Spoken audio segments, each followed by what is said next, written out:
আমাদের আজকের রেসিপি চিতই পিঠা। তো আমি এখন চিতই পিঠার জন্য গোলা তৈরি করে নিচ্ছি। তো আমি এখানে 1 বাটি এবং আরও আধা বাটি চালের গুঁড়ো নিয়ে নিচ্ছি। এখন এখানে দিয়ে নিচ্ছি পরিমাণ মতন লবণ বা স্বাদ মতো লবণ, এবং আমি হাতে সয় এরকম গরম পানি দিয়ে গোলাটা মাখিয়ে নিব। তো প্রথমে আমি অল্প অল্প কিছু পানি দিয়ে মাখিয়ে ভালো করে চটকে মাখাবো, যেহেতু কলে ভাঙানো এবং চালা হয়নি, দানাগুলো একটু মোটা এবং শুকনো চালের গুঁড়ো। তো সেই ক্ষেত্রে কিন্তু গরম পানি দিয়ে ভালো করে মথে নিতে হবে, যতটা শক্তি দিয়ে মথা যায়। এবং আমরা যত ভালো মথবো ততই কিন্তু পিঠাটা ফুলকো হবে এবং ভালো হবে। এখানে কিন্তু আমি কোনো বেকিং সোডা বা খাবার সোডা বা এরকম কিছুই এখানে দেইনি। এমনিতেই পিঠে ভালো হবে যদি আপনি যত্ন করে এবং একটু সময় নিয়ে গোলাটা তৈরি করে নেন। কারণ হচ্ছে সম্পূর্ণ পিঠা তৈরি নির্ভর করে গোলা তৈরির উপর। আপনার গোলা তৈরি যত ভালো হবে পিঠাও কিন্তু ততই ভালো হবে। এখানে দেখতে পাচ্ছেন যে আমি অল্প অল্প করে পানি নিচ্ছি এবং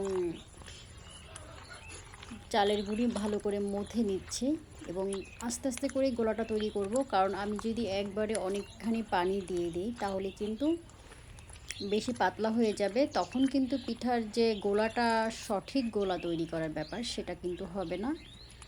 এই জন্যই পানিটা কিন্তু আস্তে আস্তে অল্প অল্প করে দিতে হবে এবং গোলা তৈরি করতে হবে।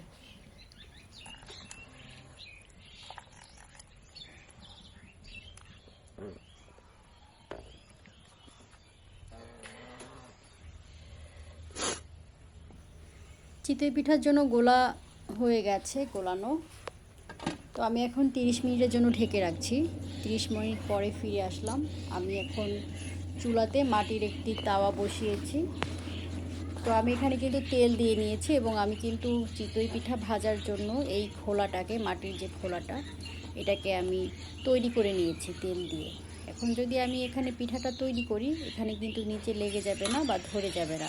তো আপনারাও যদি মাটির তাওয়াতে পিঠা তৈরি করেন বা মাটির খোলায় পিঠা তৈরি করেন তাহলে কিন্তু অবশ্যই এইভাবে তেল দিয়ে ভালো করে তৈরিটা করে নেবেন মাটির যে খোলাটাকে।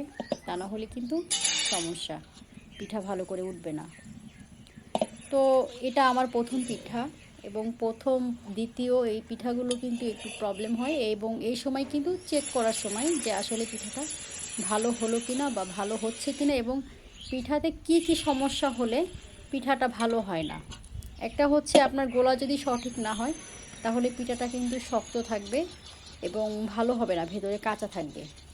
আরেকটা হচ্ছে আপনার জাল, যতটা ভালো আপনি জাল দিবেন পিঠাটা কিন্তু তত ভালো হবে।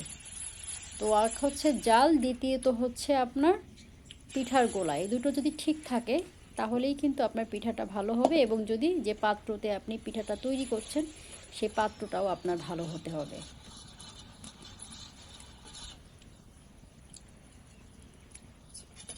তো দেখতে পাচ্ছেন পিঠা হচ্ছে, আস্তে আস্তে ফুলছে পিঠা। প্রথম দুটো পিঠা কিন্তু আমার অতটা ভালো হয়নি, ফোলেনি। আর এখন যে পিঠাগুলো আমি বানাবো সেগুলো বেশ ভালোই ফুলবে এবং ভালোই হবে।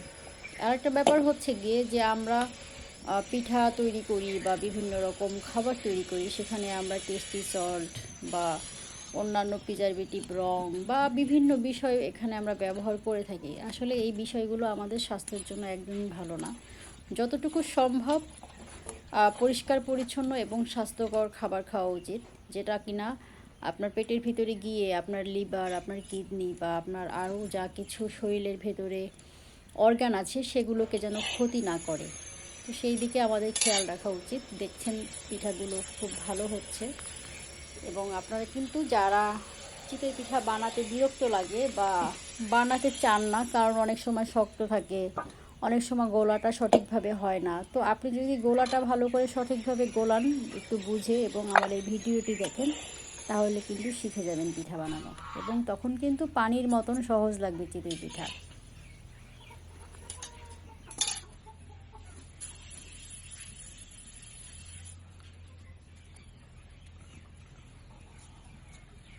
আরেকটা ব্যাপার হলো, যখন পিঠা বানাবেন তখন ছোট একটি সুতি কাপড়ের টুকরো নেবেন এবং সেটা যেন পরিষ্কার পরিচ্ছন্ন হয়, এবং একটি বাটিতে তেল দিবেন, একটু পানি দিয়ে রেখে দিবেন। যখন একটা করে পিঠা ওঠাবেন ওই কাপড়টা দিয়ে একটু কড়ার উপরে হাত বুলিয়ে নিলেই কিন্তু আপনার যে কড়া বা খোলাটা ভালো থাকে এবং পিঠাটাও কিন্তু খুব ভালো ওঠে। যেভাবে দেখেন আমি এভাবে করে দিচ্ছি, এটা কিন্তু আপনারা করে দেখতে পারেন, তাহলে আর পিঠাটা নিচ থেকে ধরবে না। এবং পিঠা বানাতে গেলে যদি চান যে পিঠাটা ফুলকো হবে, ভালো হবে, তাহলে কিন্তু অবশ্যই চুলোর জালটা কিন্তু খুব বাড়ানো থাকবে। কম জালে বা অল্প জালে পিঠা বানাতে গেলে সেই পিঠাটা কিন্তু ওইভাবে ভালো হয় না।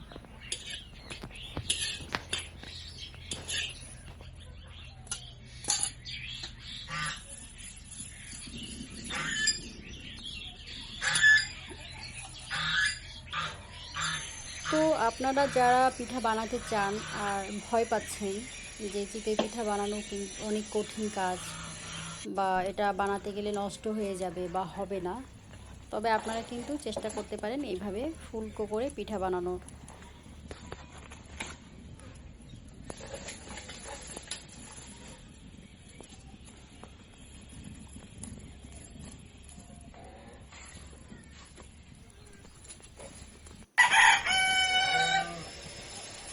পিঁপড়ে নিজেদের জন্য খাবার জোগাড় করছে, আমরা আমাদের খাবার তৈরি করছি এবং তারাও কিন্তু তাদের খাবার নিয়ে যাচ্ছে।